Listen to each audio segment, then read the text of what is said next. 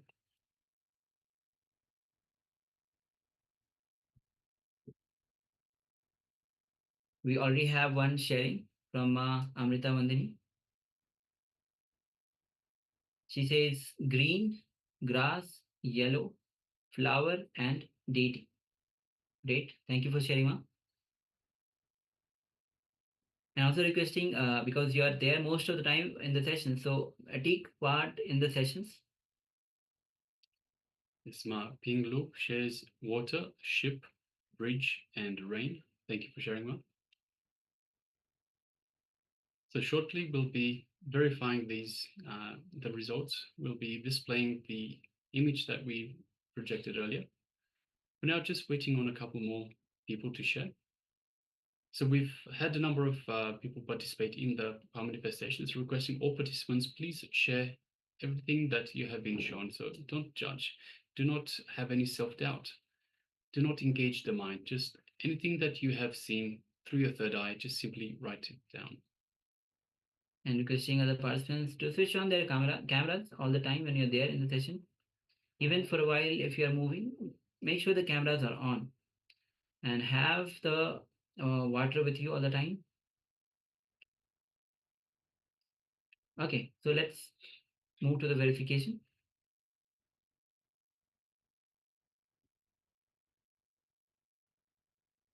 So this is the image that we are seeing. As you can see, it's the image of a person of yoga posture, performing a yoga posture, standing on a small rock, and it's mostly a sunset. The position is quite perfect. You can see various colors and a hill behind. So Mahamritavandani, green grass, yellow flowers, deity. So because as you can see, there's a mountain behind and plants. You can see definitely the plants. It might be the tree as well, depending on the length, how we can see. So definitely green grass will be there for sure. Flowers, yes, because mountain, there might be small plants with the flowers as well, definitely. And yellow, yes, of course, this is sunset. So yellow is definitely there. And deity. If you look at the posture itself, it might give a look of a deity. Okay, actually, congratulations, Ma, and thank you for sharing. I think this is one of the first time you have shared your revelation. So thank you, congratulations for manifesting, and thank you for sharing. Yes, Ma Ping Lu says water, ship, bridge, rain, guitar, and chord. So there's definitely, so this picture is at the beach, so there's definitely a lot of water. Ship, again, there's the link to the water body. So bridge, ship, water, it's all related to the water body, and rain itself as well. So yes, thank you very much for sharing, Ma. Yes, just checking out on the other social media platforms if somebody has put their revelations. Okay. Now we'll be moving on. So let's move on to the second round of this power manifestation. We'll be having a look at a different picture this time. So once again, requesting participants, get ready for the second round. Just give us one moment to select another image.